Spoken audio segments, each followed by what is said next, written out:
been a little bit distracted. So in a kind of not bad way, in a kind of I'm gearing up for next year mentally. I can feel myself just changing gears. And at the end of the year, I always have a moment of self-reflection where I'm thinking about all the things I didn't do particularly well throughout the year and how I can improve and how I can be better. And I think I'm in that kind of phase at the moment. I will be around until the 25th. And then after that, I'm going to give myself 6 days of grace before we get into the new year. So I want to talk about a few things today. I'm a little bit slow this morning. I can feel that I'm a bit too mellow. I should have really had some green tea. It's okay, let's get through this. How are you? Is everyone well? One of the greatest quotes I heard recently: I don't debate psychopaths. I made an exception for you. Professor Norman Finkelstein. What a guy. Okay, we're going to talk about Candace Owens a little bit briefly, and then I'm going to tell you about a book that I've actually mentioned to you before. But yeah, there's no but. I'm going to talk about this book a little bit in more detail. I don't watch Candace Owens. She's not someone that I have ever watched, other than every now and again to have snippets of her thoughts. But she's a very, very brave, very confident, very articulate, very eloquent, and very smart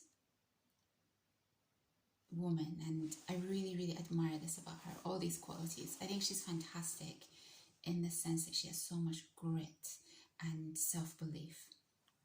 And she's fearless. She's really fearless. She says a lot of things that people are afraid to say, and she sticks to her convictions. And I admire people like this. Why don't I watch her? There's no particular reason other than I think she has a kind of similar vibe to Brett Cooper. There's an almost gossipy feeling about their channel, and I'm just not interested in gossip. I think she's better than Brett Cooper.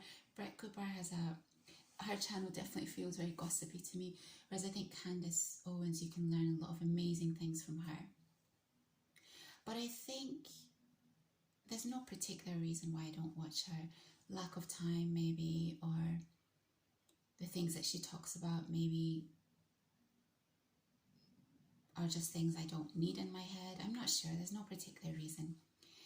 But I did catch a video of hers yesterday, and it made me smile. It was her interviewing her husband. And if you don't know about her and her husband is a gentleman by the name of George Farmer. He's super English. He comes from an old English family, and they're very quintessentially English. He speaks in a very beautiful way. He's intelligent. And I was smiling throughout the whole thing as I was watching them, because I think this is a kind of relationship that is healthy, normal, and what you should really be aspiring to. If you watch the pair of them whilst they're in dialogue on her channel, they really, really respect each other. And I'd mentioned previously that one of the things that I think you should really look out for when you're dating or you're in a relationship is if the person respects you.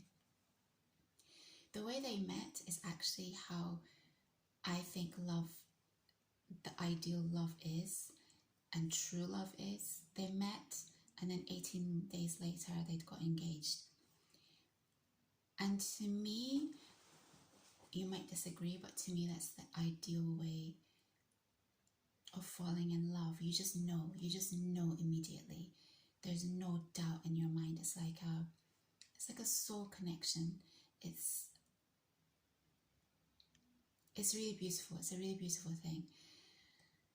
And so that was their story. And interestingly enough, and funnily enough, I think Russell Brand had a lot to do with how they met, because she'd gone on his talk show in the UK. I think she was supposed to be there for an hour or so, but it had ended up being a 3-hour interview. And then she went to this event afterwards, which had been organised on her behalf. And she sat next to George Farmer.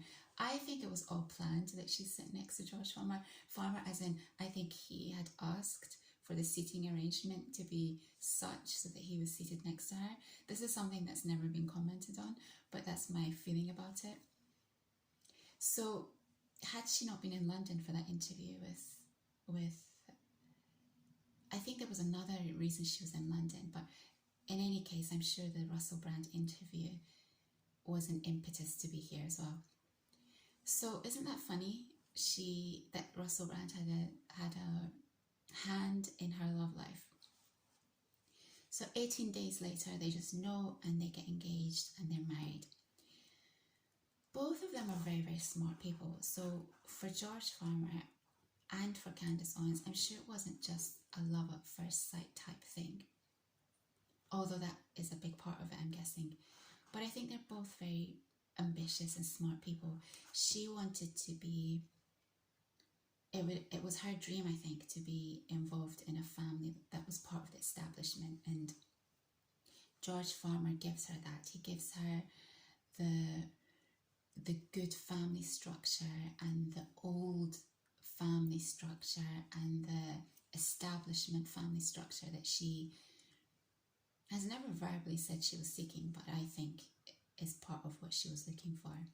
And with George Farmer, he, from my understanding, he's like myself, he's impressed by how entrepreneurial America is, and he wanted a stronghold over America, in my opinion. He wanted to be a part of America. They shared the same values, and he wanted someone who was going somewhere, I think, which would allow him to promote his business interests in America. So this is not just a love romance. There's a strategic element in their relationship as well. I don't necessarily think that's wrong. Like attracts like. You attract the type of person that you are and that you want to later become. And I think they both found something in each other other than the love aspect that encouraged their romance and their relationship. But what I really wanted to say was that they really respect each other. They listen to each other. It's really beautiful to watch, actually, in the way that there's such high regard for each other. And I had said to you previously that when you are deeply in love, how the other person thinks and feels and their perspective is just so important. And you don't even, fighting or arguing with them doesn't even come into your thought process, because you have so much love and respect for this person.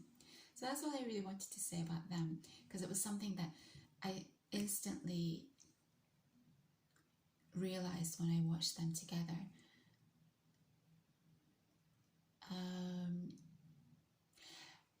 And so it was I'd got this book. It arrived a couple of days ago, and then I saw the Candace Owens thing yesterday. And one of the things that this book, it's called The Luck Factor. I've mentioned it to you guys before.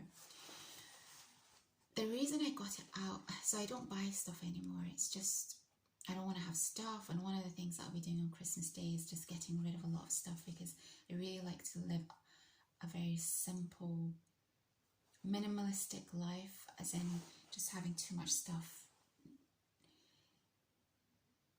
clutters me. The exception, as you know, is my clothes. But again, I don't buy new stuff. I haven't got new stuff for 3 years. I'm not over explaining myself. I just want you to know that having a simple life can just free up a lot of headspace. But I had no choice in getting this book because I'd read it before and I couldn't find it anywhere in the library, and I'd commented on it before to you. Why did I get this book out again? It's because I used to feel, okay, so what's this book about? For over 10 years, psychologist Professor Richard Wiseman has been conducting a unique research project examining the behaviour of over 1,000 volunteers who considered themselves lucky or unlucky. The results reveal a radical new way of looking at luck. There are four simple behavioural techniques that are scientifically proven to help you attract good fortune. And you can use these principles to revolutionize every area of your life, including your relationships, personal finances, and career. So this book fascinated me when I first read it because I think I read this book during my lucky time in my life. I always felt like a lucky person. I always felt like good things happened to me. I always felt like life was just good and happy. Obviously, there were always challenges along the way, but I always just felt like good things kind of came to me and happened to me. And then these years, and it's been quite a few years, quite a long time, that I've felt like things have just not been that way for me. And I've taken it really personally because, excuse me, I don't understand why it's like this. I've always felt like if you try hard, and I've always felt like if you do no harm, then things just kind of work out in your favour. So I've really had to sit down and think about why all the things that have happened to me in the past few years have happened. I've been particularly disappointed about, well, this year should have been a better year for me, but it's not been, and I've been distracted with things that I shouldn't have been distracted by. They've wasted my time. So I decided to get this book out to see what and how I used to think and what's gone wrong. I think I know what's gone wrong, and I need to, that's all I'll say about it. One of the things I'm going to be doing as well after Christmas and into the New Year's, journaling.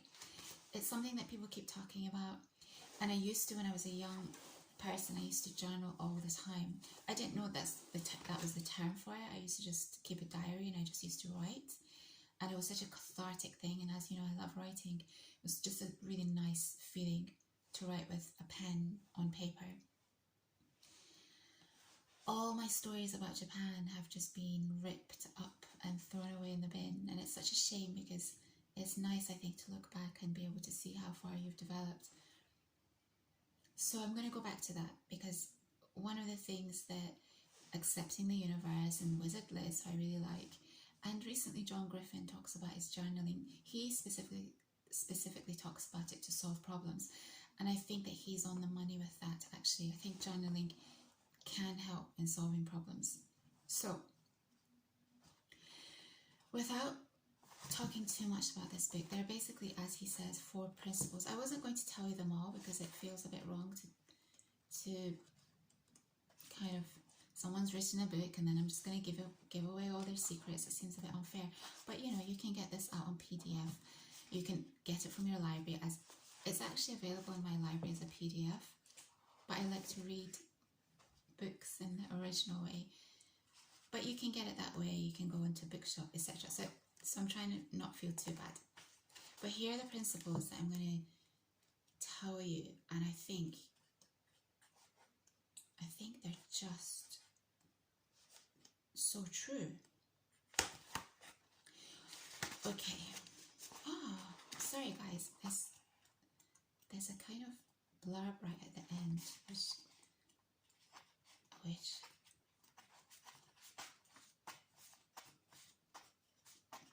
4 principles and 12 sub-principles. I won't tell you the 12 sub-principles, but I'll tell you the 4 principles. Principle 1, maximize your chance opportunities.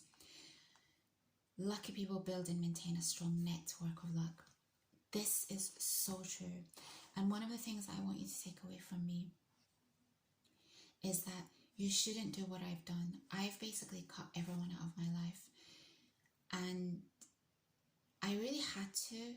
We've discussed it before. I won't go on about it again. But you shouldn't really do that. People are instrumental in the opportunities that come your way. Not only have I cut people out of my life, but I do not socialize anymore. I don't go out anymore in my own spare time. I don't travel anymore. And all of these things were crucial in the life that I used to lead. So I encourage you to not do what I've done. I think it's cost me dearly. It's really been horrific, actually, not being around people. Not only do opportunities come your way, but also you learn so much from people. Even the people that are not right thinking people, like the psychopaths, for example. I learned so much from these people. Invaluable lessons about life and how they operate and how they do things. And so I'm not saying to you that you should be around dangerous people, sociopaths. Don't be around them because they have nothing to lose.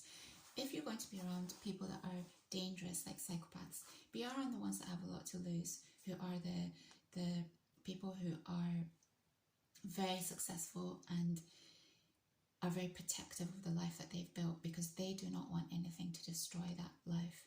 So they won't really bring that much harm to you if you're self-aware. Okay, principle 2, listen to your lucky hunches. I'm a very, very intuitive person, and one of the things that I think I've lost as a result of relying more on my logic these past few years is this natural ability to be intuitive and understand my hunches. It's such a shame because, so by nature, I'm a very intuitive and emotionally intelligent person. But I was trained to be logical by my dad, and it's a skill that I employ when I have to deal with people who are not emotionally intelligent and who do not rely on the heart or intuition. Increasingly, I've had to rely on it more, and I think it's done me quite a huge disservice in many ways. So one of the things I want to go back to is being who I really am, whilst still relying on logic to manage other people and the outside world. But in my own personal life, I need to really go back to who I am. Lucky people listen to their gut feelings and hunches, and they boost their intuition. OMG, if you do anything, I recommend this book to you highly. Principle 3, expect good fortune. Lucky people's expectations about the future help them fulfill their dreams and ambitions. Lucky people expect their good luck to continue in the future. This is why the manosphere, it's really shocking to me that I listen to manosphere stuff, because none of it connects with me in the sense that it's just not my experience, and it's not my expectation of my future experience. And that's why I will cut it out.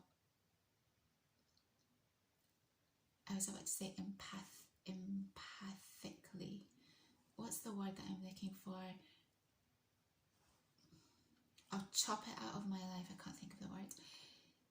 Immediately going into the new year, because when you start listening to things that don't even connect with you or to you, eventually you're going to be affected by what you're listening to. And it's not how I see the world, it's not how I see people, it's not how I see relationships. And more than that, I believe in love, and I believe in finding love.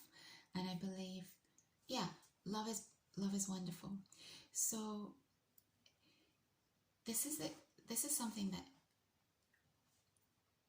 that's just one example, but there are other examples, like your job or like your career or your ambitions or your hobbies or health or money or whatever. Lucky people's expectations about the future help them fulfill their dreams and ambitions. This is one principle I'm going to have to work on in terms of my goals. This is, back in the day, I just felt like I could do whatever I wanted to, and I felt past few years, as progressively things have just gone wrong, and I've had all these setbacks and knockbacks, and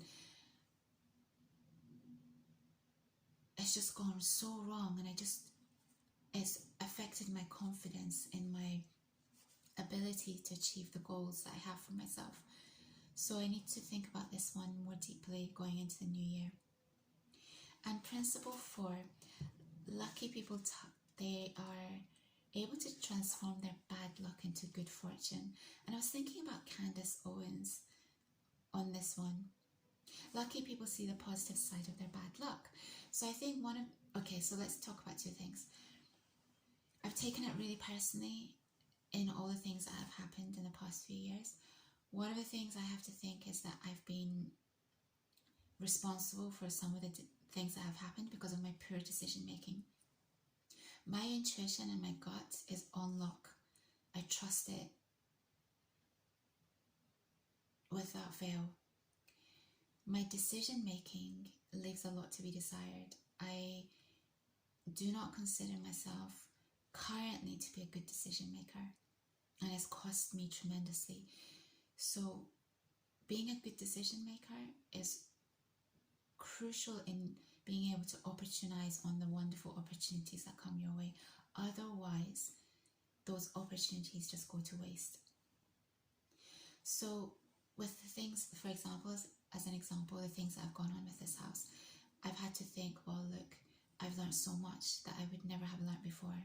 Secondly, I've had to deal with so many people in the process, and my hunches about people have always been right. I meet them and I know immediately whether they're going to do good work, they're not going to do great work. What else? It's made me think of the benefits and advantages of houses versus flats, for example, in the future. And this is something that's been on my mind for quite a few years, actually, because of all the issues I've had in different countries with apartments as well. So you get a really nice and balanced viewpoint of the positives and negatives of flats versus houses, etc. So I've had to really, really, really change how I see all these things that have been happening. I think I used to do this much easier back in the day, much more easily back in the day, but I've struggled the past few years. And when I say few, it's not really few, it's more than a few. The reason I've struggled is because it's been one thing after another, and I've started to slowly lose that ability to see bad things happening as a positive thing. Lucky people do not dwell on their ill fortune. This is so true. I used to be like this, and I just moved on very quickly from setbacks or negativity, and that's something I need to work on going into the new year. There are 12 steps in all these 4 principles. I'm not giving you them all, as I said, because someone's written this book, but you can easily get it out if you want to from your library. Candace Owens, remember when how did she blow up? Something had happened to her, a racist action, and she utilized that to her advantage. She wasn't afraid of speaking up. She came out and she was just a force for good. And that's a prime example of taking bad luck and turning it into a positive scenario.